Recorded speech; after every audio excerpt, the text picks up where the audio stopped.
Hello students. तो आज हम आ गए हैं पीरियोडिक टेबल या आवर्त सारणी के बहुत ही अच्छे कॉन्सेप्ट के साथ। यह आपको आगे भी बहुत काम आता रहेगा, चाहे आप साइंस ले या चाहे आप किसी भी गवर्नमेंट कॉम्पिटिटिव एग्ज़ाम में बैठें, तो यह आपको बहुत ही काम आने वाला है। ठीक है, चलिए, तो आपको ये कॉन्सेप्ट आज याद रखना है आज के बाद से, और आपको कमेंट में ज़रूर बताना है कि अगर इसमें कुछ आपको समझ में नहीं आया तो मैं उसे फिर से ज़रूर समझाने की कोशिश करूँगा। ठीक है, तो हम जानते हैं कि पीरियोडिसिटी या आवर्तीय गुण जो होते हैं, जो पीरियोडिक प्रॉपर्टीज़ होते हैं, वो कौन कौन से होते हैं। तो चार मुख्य पीरियोडिक प्रॉपर्टीज़ होते हैं। ठीक है, आवर्तीय गुण होते हैं। नाभिक का आकार, या हम इसे परमाणु का आकार भी कह सकते हैं। ठीक है, धात्विक गुण, विद्युत ऋणात्मकता, size of nucleus, metallic property, electronegativity, और आयनीकरण ऊर्जा, आयनाइजेशन पोटेंशियल। ठीक है, तो सबसे पहले आपको तो एक कमेंट में यह बताना है कि इन सभी की परिभाषा क्या होगी, डेफिनेशन क्या होगा, क्योंकि एग्ज़ाम में बहुत बार इन सभी की परिभाषा पूछी जाती है। ठीक है, तो आपको कमेंट में ज़रूर बताना है कि इन सभी की परिभाषा क्या होगी। ठीक है, तो देखिए, अब अगर हम नाभिक के आकार की बात करें और हम आवर्त में बाएं से दाएं जाएं, तो नाभिक का आकार क्या होता है। तो नाभिक का आकार घटता है। क्या होता है? घटता है। घटता है, डिक्रीजेस। जब भी हम किसी आवर्त में बाएं से दाएं जाएंगे तो नाभिक का आकार घटेगा, ये आपको याद रखना है। ठीक है, क्यों घटेगा इसकी भी हम बात कर लेते हैं।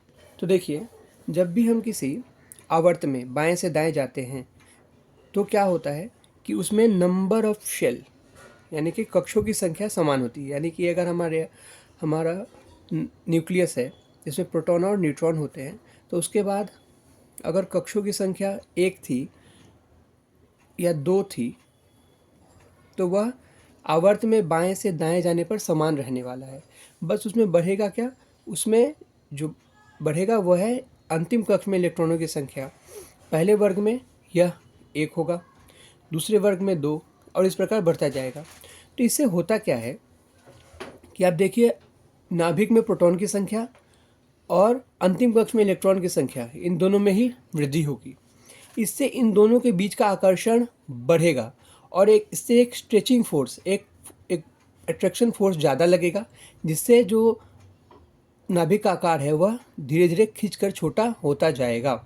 ठीक है, चलिए देखते हैं अगला अगला ठीक है, तो देखिए, अब वर्ग में ऊपर से नीचे जाने पर क्या होगा। तो वर्ग में ऊपर से नीचे जब हम जाते हैं तो नाभिक का आकार बढ़ता है।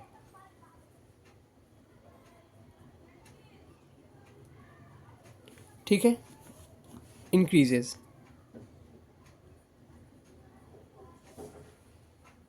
क्यों, इसको भी देख लेते हैं। जब हम किसी वर्ग में ऊपर से नीचे जाएंगे तो हम जानते हैं कि पहला जो आवर्त है उसमें न्यूक्लियस, इसमें प्रोटॉन और न्यूट्रॉन है, उसके बाद केवल एक कक्ष है। जब हम दूसरे आवर्त में जाएंगे तो हमें 2 कक्ष मिलेंगे। इसी प्रकार जैसे जैसे हम नीचे की तरफ, वर्ग में ऊपर से नीचे की तरफ जाएंगे तो कक्षों की संख्या बढ़ती जाएगी, और कक्ष की संख्या बढ़ेगी तो आपको ये दिख ही रहा होगा कि इसका आकार लगातार बढ़ता जाएगा। यही कारण है कि वर्ग में ऊपर से नीचे जाने पर नाभिक का आकार या परमाणु का आकार बढ़ता जाता है। चलिए देखते हैं दूसरे गुण को, धात्विक गुण। तो जब हम आवर्त में बाएं से दाएं जाते हैं तो यह घटता है। यानी कि किसी आवर्त में बाईं ओर धातु होंगे और दाईं ओर अधातु। ठीक है, बाईं ओर धातु होंगे और दाईं ओर अधातु। इसमें क्वेश्चंस ऐसे भी दिए जाते हैं कि आपको एक ही आवर्त के कुछ परमाणु दे दिए जाएंगे या कुछ तत्वों के नाम दे दिए जाएंगे, और आपको कह दिया जाएगा कि इसे धात्विक गुण के बढ़ते क्रम में या धात्विक गुण के घटते क्रम में सजाइए। ठीक है, तो इससे आपको पीरियोडिक टेबल के तत्वों के नाम भी याद होने चाहिए, उनके जो सूत्र है या हम कहें कि उनके जो संकेत हैं वो आपको याद होने चाहिए। ठीक है, चलिए अब बात करें वर्ग में ऊपर से नीचे। तो जब हम वर्ग में ऊपर से नीचे आते हैं तब भी धात्विक गुण घटता है। यानी कि किसी वर्ग में ऊपर की ओर धातु होंगे और नीचे के ओर अधातु नहीं कह सकते कि, लेकिन हम कहेंगे कि उसमें धातुई गुण कम होगा। ठीक है, ठीक है, क्योंकि हम जानते हैं कि जो हमारा पहला वर्ग है वह एल्कली मेटल्स का है, तो जो सबसे ऊपर धातु होगा एल्कली मेटल में उसकी सक्रियता अधिक होगी, जबकि नीचे की तरफ सक्रियता कम होती जाएगी। ये हमें याद रखना है। ठीक है, चलिए बात करते हैं विद्युत ऋणात्मकता की। इसका डेफिनेशन बहुत ही ज़्यादा पूछा जाता है और आपको याद रखना है कि किसी तत्व की विद्युत ऋणात्मकता, इलेक्ट्रोनेगेटिविटी, वह गुण है जिसके कारण वह साझा किए गए इलेक्ट्रॉनों को अपनी ओर खींच कर रखता है। ठीक है, the electronegativity of any element is the property due to which it attracts the shared electrons in the or shared pair of electrons। ठीक है, इसके कारण उस तत्व में थोड़ी सी ऋणात्मकता आ जाती है। चलिए बात करते हैं आवर्त में बाएं से दाएं जाने पर यह क्या होता है। तो आवर्त में जब हम बाएं से दाएं जाते हैं तो यह बढ़ता है, इलेक्ट्रोनेगेटिविटी बढ़ती जाती है, यह आपको याद रखना है। ठीक है, इंक्रीजेज। ठीक है, तो अगर हम बात करें पहले वर्ग की, हाइड्रोजन और हीलियम है, जबकि पहले आवर्त की हाइड्रोजन और हीलियम है, जबकि दूसरे में लिथियम है बाईं तरफ और अंत में फ्लोरीन है, तो हम कहेंगे कि फ्लोरीन की विद्युत ऋणात्मकता अधिक होगी। ठीक है, अब बात करते हैं ऊपर से नीचे। तो जब हम ऊपर से नीचे आते हैं तो यह घटती है, विद्युत ऋणात्मकता वर्ग में ऊपर से नीचे आने पर घटती है, इट डिक्रीजेज। यानी कि अगर हम फ्लोरीन से नीचे की तरफ आए हेलोजन ग्रुप में 17वें में तो यह घटती जाएगी।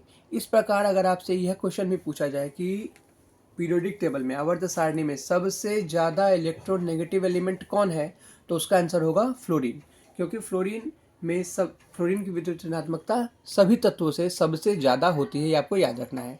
ठीक है, चलिए अब देखिए आपको यह भी याद रखना है कि विद्युत ऋणात्मकता जब हम बाएं से दाएं जाएंगे तो बढ़ती क्यों है, क्योंकि जब हम बाएं से दाएं जा रहे होते हैं तो अंतिम कक्ष में इलेक्ट्रॉनों की संख्या बढ़ती जाती है, अतः इलेक्ट्रॉनों के प्रति प्रोटॉन का जो आकर्षण है, the attraction of electrons by the protons increases.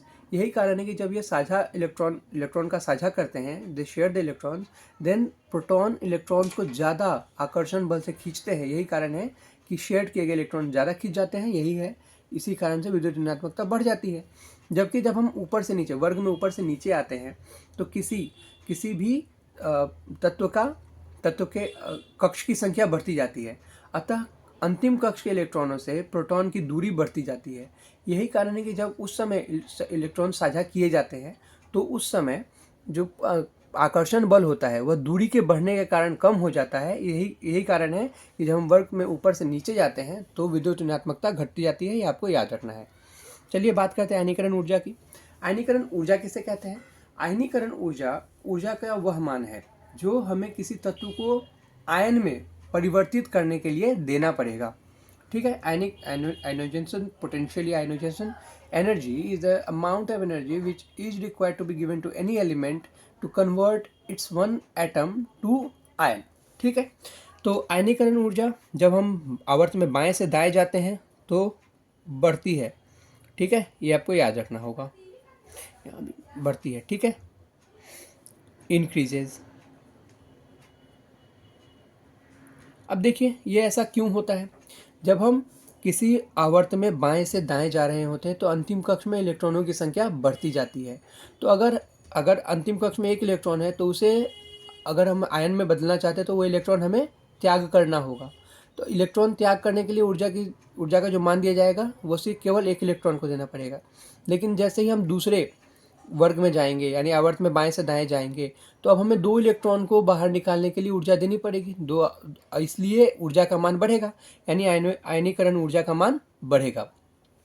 ठीक है, इसी प्रकार तीसरे चौथे में इसी प्रकार यह बढ़ती जाएगी। चलिए बात करते हैं जब हम वर्ग में ऊपर से नीचे जाते हैं तो यह क्या होता है, तब यह घटती है। क्या होता है? घटती है। ठीक है, डिक्रीजेज।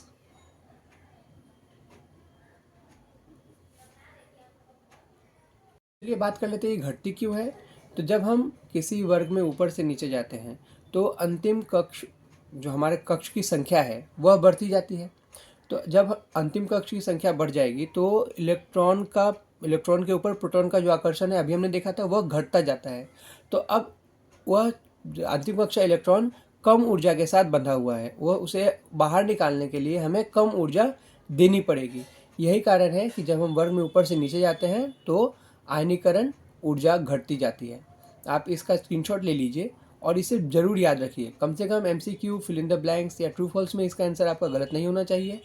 और मैंने इस क्रम को कि कब यह बढ़ेगी कब घटेगी क्यों बढ़ेगी क्यों घटेगी वह भी समझा दिया है। उसे भी आप नोट्स बनाकर लिख लीजिए, क्योंकि वह भी क्वेश्चन पूछा जाता है कि आयनीकरण ऊर्जा किसी वर्ग में ऊपर से नीचे जाने पर घटती क्यों है।